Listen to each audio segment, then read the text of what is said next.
Hello friends नमस्कार मु शुभ्रांशु संकल्प चैनल रे आपण समस्त को स्वागत जनाऊँगी शोए बेले आपण पार्टी लाल गड़े कि यार प्रतिकार विषय में यही वीडियो आज जाना चलतु देखा यही वीडियो।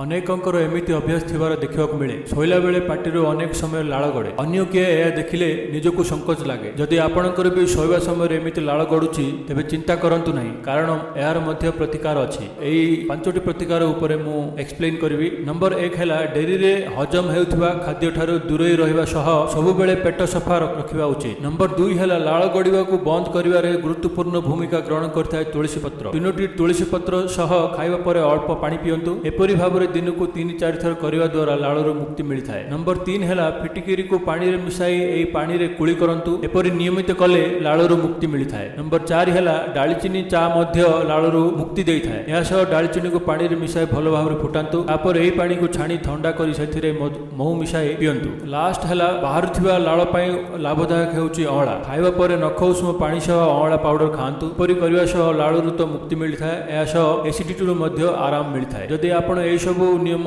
व्यवहार करेंगे तेज लाल गड़िया समस्या निजात पाइपर।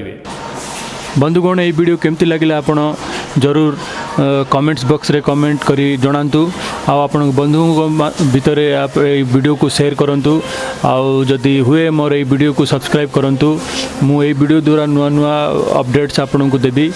आउ आपण जो नोटिफिकेशन अच्छी आपको भी दबाई दिंतु जहाँद्वारा मुझे जो भी वीडियो अपलोड करी ताले आपण पाखे सर्वप्रथम पहुँचब।